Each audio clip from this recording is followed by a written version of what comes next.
2 யானையும் பானையும். யானையும் பானையும். உழவர் ஒருவரின் மகனுக்கு திருமணம். அவர் திருமண விழாவில் யானை ஊர்வலம்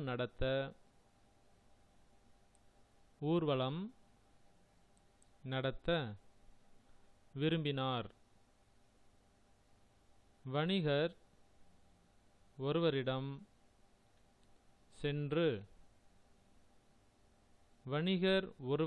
சென்று யானையை இரவலாக வாங்கினார். யானையை இரவலாக வாங்கினார். திருமண ஊர்வலம் முடிந்ததும்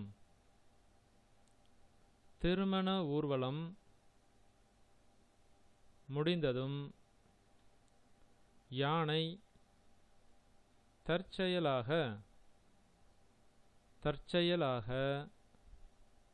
இறந்துவிட்டது. வணிகரிடம் உழவர், ஐயா, மன்னித்து விடுங்கள், உங்கள் யானை இறந்துவிட்டது. ஈடு செய்ய முடியாத இழப்பு என்று புரிகிறது. யானைக்கு பதிலாக பணமோ பொருளோ தந்துவிடுகிறேன். தயவு செய்து பெற்றுக்கொள்ளுங்கள் என்று கூறினார்.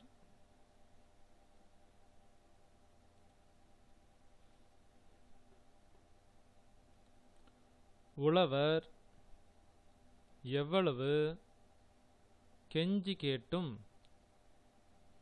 வணிகர் ஏற்றுக்கொள்ளவில்லை.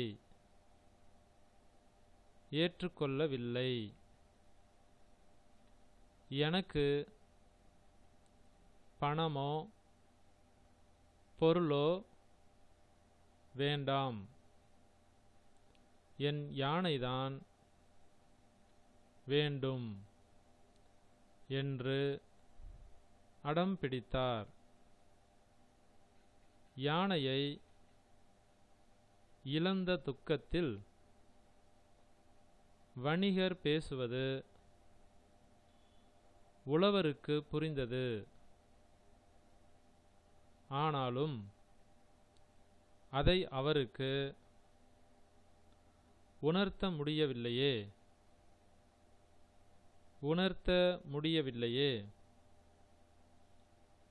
என்று உழவர் வருந்தினார். இருவரும் மரியாதை ராமன் என்பவரின் உதவியை நாடினர். மரியாதை ராமன் வணிகரின் வேதனையை அறிந்தார். உழவரின் பரிதாப நிலையும் புரிந்தது. எனவே இந்நிலையை வணிகருக்கு பக்குவமாக புரிய வைக்க விரும்பினார். மரியாதை ராமன் உழவரிடம், நாளை உங்கள் வீட்டிற்கு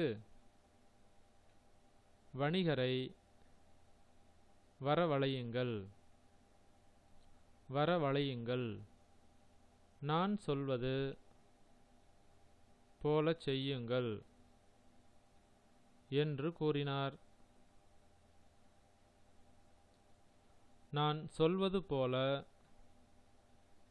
செய்யுங்கள் என்று கூறினார். உழவரும் அவ்வாறே செய்தார். மறுநாள் வணிகரும் உழவர் வீட்டிற்கு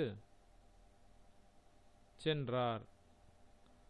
கதவை தட்டினார். யாரும் திறக்க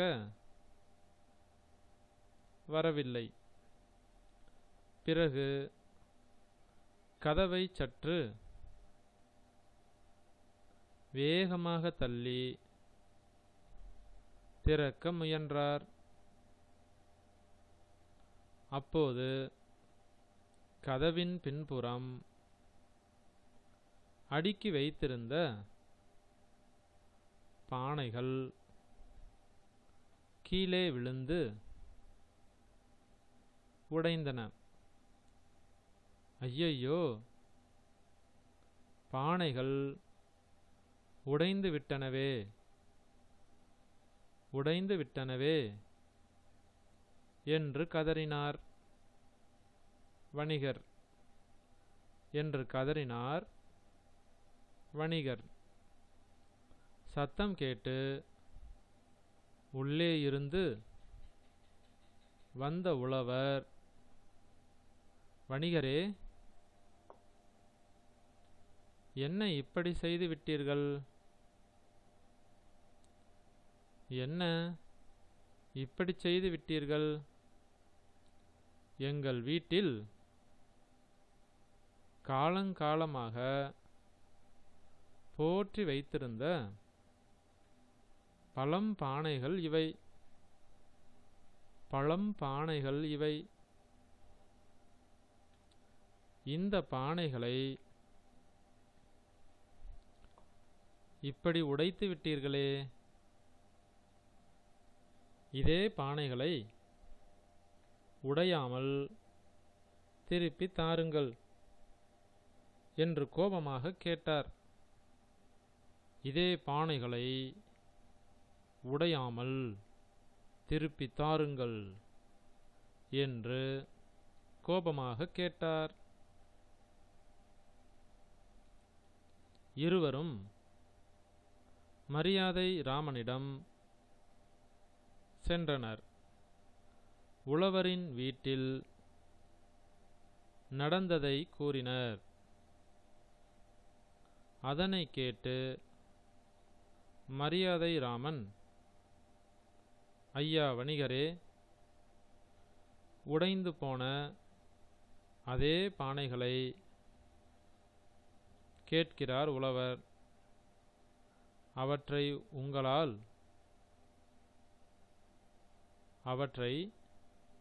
உங்களால்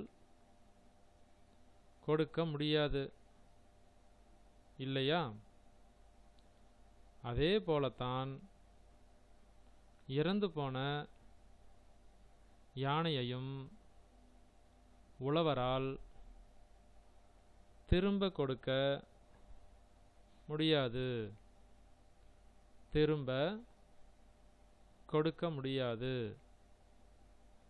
தயவு செய்து உழவரின் நிலையை புரிந்து கொள்ளுங்கள். இறந்து போனவை திரும்ப வராது என்பதையும் உணருங்கள் என்று கூறினார். வணிகருக்கு உழவரின் நிலை புரிந்தது. உழவரும் யானைக்கு ஈடான தொகையை வணிகருக்கு கொடுத்தார்.